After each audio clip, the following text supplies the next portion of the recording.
Hello everybody. Now let us start the topic for bio 12th standard new syllabus. Now we are going to study about the hydrophily.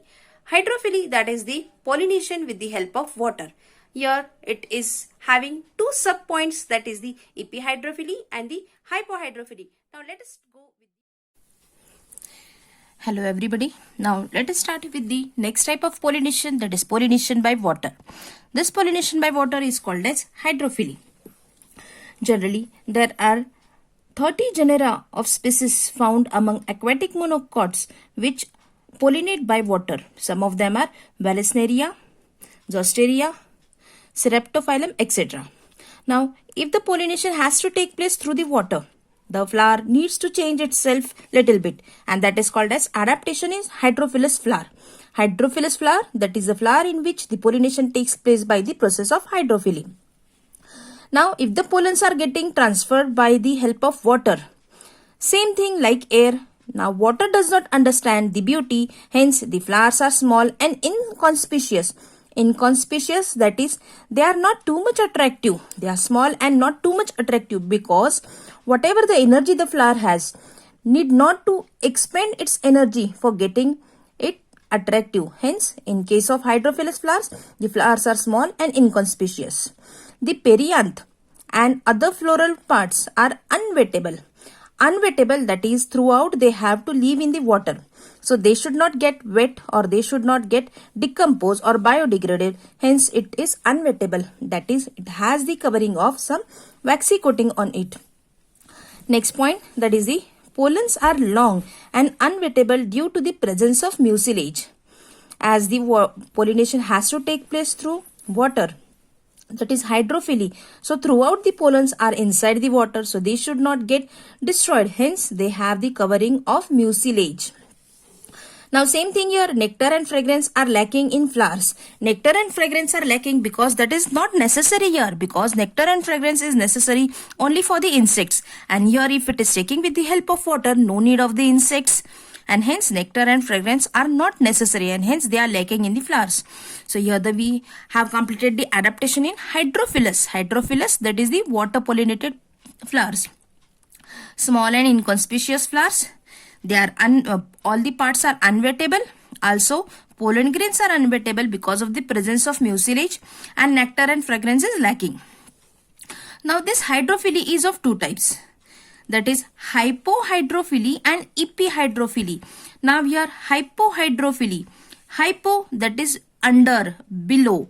Hydro, that is water. Phily, that is attraction. Hypohydrophily, pollination taking place with the help of water but below the surface, inside the water. Now this pollination occurs below the surface of water. As the pollination is taking place inside the water at the lower area, at the lower part, hence the pollen grains need to be heavier. They are heavier in the water and then they sink down and then they can be caught by the stigma. Here we can take the flower of the Zostera. Zostera is the seagrass and here the pollen grains are long, ribbon-like and without the exine, because exine is also not necessary here. Now after the hypohydrophily, let us start the point, that is epihydrophily. Epi, that is above the surface. Above the surface of water. Epihydrophily, pollination taking place by the help of water but on the surface, that is above the surface. Now, when this pollination takes place above the surface of water, naturally the stigma and the pollen should float. So, the pollen grains float on the surface of water and reach the stigma of the female flower. Here we take the example of the Vallisneria plant. This is the Vallisneria plant, ribbon-like you can see. This Vallisneria is submerged. It is a dioecious, freshwater aquatic plant in which the female flowers reach the water surface temporarily to ensure pollination. That is, here you can see, this is the female flower. This female flower, it is always at the lower surface because it is coiled and hence it is at the lower surface. But at maturity, when the pollens reach on the surface, it uncoils. As it uncoils, it becomes longer and the female flower reach at the surface. So the female flower reach at the surface only during the pollination. Hence, it is said here that female flower reach the water surface temporarily. To ensure pollination, temporarily means only during the pollination the female flowers comes up, otherwise it is at the lower end. To ensure pollination, that is the pollination should occur and the male flowers float on the surface of water. Now for floating on the surface of water, the specific gravity of the pollen grain is equal to that of water.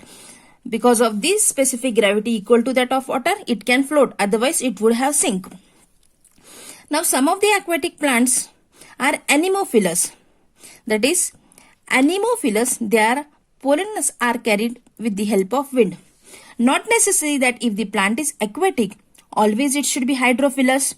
Sometimes it is anemophilous, and also sometimes the aquatic plants like lotus, water hyacinth and water lily are entomophilous.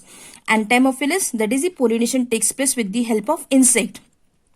So in the aquatic also, some are pollinated due to wind, some are pollinated due to insect. So anemophilous and entomophilous and hydrophily, they all take place in the aquatic plants.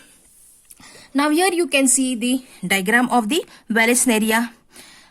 They are rooted at the base, at the sea level, at the bottom of the sea. They are rooted and they have the ribbon-like structure.